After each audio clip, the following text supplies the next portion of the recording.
হাতত টকা নাই নেকি আপোনাৰ? একেবাৰে অভাৱ এতিয়া আপোনাৰ চলিছে। আজি যদি আপোনাৰ হাতত একেবাৰেই টকা নাই, ব্যাপক যদি অৰ্থ অভাৱ আপোনাৰ, তেনেহ'লে কথাখিনি অলপ মন দি শুনিব। বেছিভাগ মটিভেশ্যনেল স্পিকাৰে আপোনাক ক'ব, টকানো কেলেই প্ৰয়োজন, টকাৰ মানুহৰ জীৱনত কোনো মূল্যই নাই, টকাৰ পিছত মুঠেই দৌৰিব নালাগে, এই সকলোবোৰ মিছা মায়া ইত্যাদি ইত্যাদি। টকাতকৈ ভগৱানক ভক্তি কৰাৰ কথা ক'ব, টকাতকৈ অন্য কামত নিজকে প্ৰবৃত্ত কৰাৰ কথা ক'ব। কিন্তু আজি আমি আপোনাক সঁচাকৈ কওঁ, টকাৰ প্ৰয়োজন আছে জীৱনত। টকাৰ অভাৱত মনত যদি অশান্তি চলে, ভগৱত ভক্তি বা ভগৱত পাঠো আপোনাৰ ভাল নালাগিব পাৰে। সেইকাৰণেই কৈছোঁ, মানুহৰ জীৱনত অৰ্থৰ প্ৰয়োজন আছে।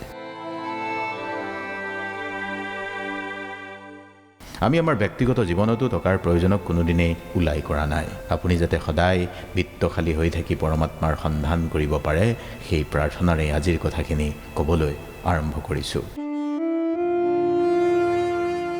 কিন্তু অৰ্থ উপাৰ্জনৰ বাবে অসৎ পদ্ধতি অৱলম্বনৰ শাস্তিৰ বিধান আছে ভাগৱতত, সেই কথাও কম। কিন্তু তাৰ পূৰ্বে যি 3টা কাম কৰিলে আপুনি অৰ্থ অভাৱৰ পৰা মুক্ত হ'ব পাৰিব, সেইখিনি কথা আপোনাক ক'ব খুজিছোঁ। আপুনি অভাৱী মানুহ, অভাৱত পৰি ধাৰ ঋণো চাগে কৰিবলগীয়াত পৰিছে। তেনেহ'লে প্ৰথম কথাটো শুনক, অৰ্থৰ ব্যৱহাৰ প্ৰথমে শিকক। আজিকালি বেছিভাগেই এক দেখনীয়াৰ জীৱনত অভ্যস্ত। মানুহে দেখুৱাই ভাল পায়, চৌবাজি কৰি ভাল পায়। এইবোৰ বন্ধ কৰিব লাগিব।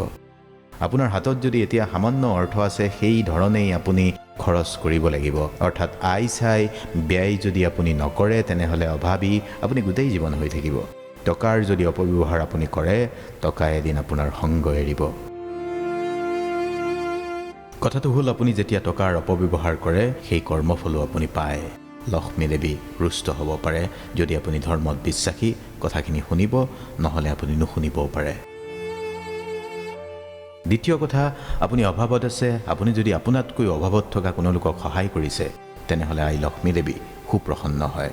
অৰ্থাৎ মানৱ জীৱনত সামৰ্থ্য অনুসৰে দান কৰাৰ সুফল আছে। কিন্তু আপুনি অভাৱত আছে, ধাৰ কৰি ঋণ লৈ আপুনি কাকো সহায় কৰিবলৈ যাব নালাগে। কিন্তু আপুনি যদি খুব অভাৱৰ মাজতো দৰিদ্ৰজনক কিবা এটা সহায় কৰিছে, আপোনাৰ খাবলৈ আছে, কাৰোবাৰকৈ এসাঁজ ভাতৰেই অভাৱ, তেনেকুৱাজনক যদি আপুনি সহায় কৰে, তেতিয়া ভগৱানেও আপোনাক চকু মেলি চাব, ভগৱানেও আপোনাক সহায় কৰিব।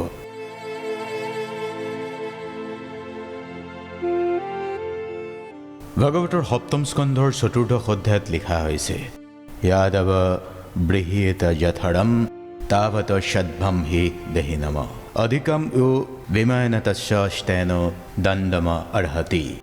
অৰ্থাৎ মানুহে সিমানখিনি সম্পদহে নিজৰ বাবে ৰখা উচিত যিমানখিনি প্ৰয়োজনীয়, বাকীখিনি দান দক্ষিণা কৰাৰ পৰামৰ্শ আছে। কলিযুগত যে দান দক্ষিণা সেৱা অতি গুৰুত্বপূৰ্ণ, সেই কথা বহুবাৰ বহুজনে কৈছে আপোনাক। ভগৱান শ্ৰীকৃষ্ণয়ো সেই কথা কৈছে।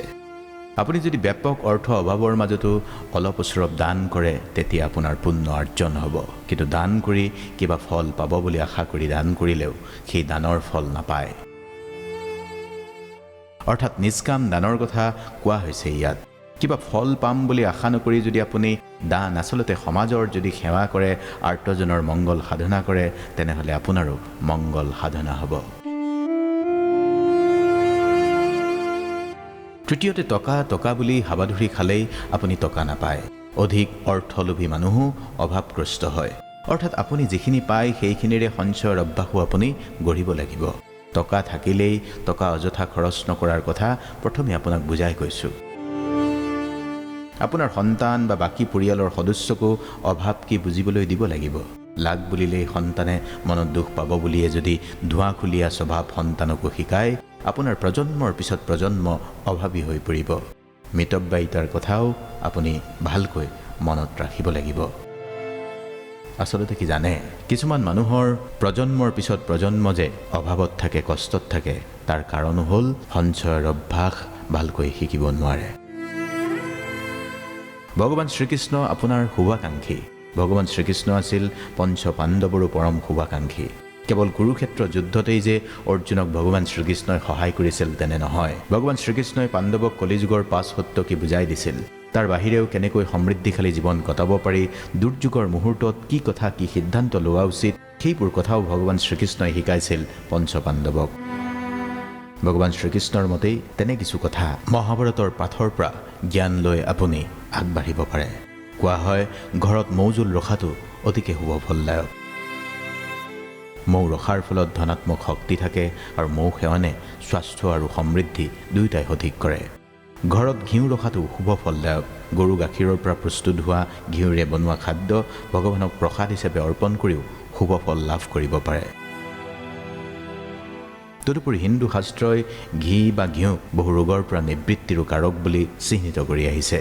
ঘৰত চন্দন কাঠৰ টুকুৰা ৰাখিলেও সমৃদ্ধি আহে। চন্দন কাঠৰ সুগন্ধিয়ে আধ্যাত্মিক পৰিৱেশ সৃষ্টিটো অৰিহণা যোগায়। জলদান বা জল লৈ সূৰ্য প্ৰণামো শুভ ফলদায়ক। বিয়াহত আতুৰজনক বা ঘৰলৈ অহা যিকোনো লোকক তৃষ্ণা নিবাৰণৰ হেতু পানী দিয়াটো অত্যন্ত শুভদায়ক বুলি হিন্দু ধৰ্মত বিশ্বাস কৰা হয়। আচলতে পানী হৈছে সকলো প্ৰাণীৰেই পাণ। পানীয়ে এই জগত শস্য শ্যামলা কৰে, সেউজ সমৃদ্ধ কৰে। গতিকে পানী যোগানো এক মহান দান, যি দানৰ প্ৰতিদান আপুনি আশা নকৰাকৈয়ে পাই যাব পাৰে। গতিকে আজি আমি এই ভিডিঅ'টোত আপোনাক ক'লোঁ তিনিটা কথা, যি তিনিটা কথাত গুৰুত্ব দিলে আপুনি অভাৱমুক্ত জীৱন কটাব পাৰিব। প্ৰথম কথা, আয় চাই ব্যয় কৰিব লাগিব।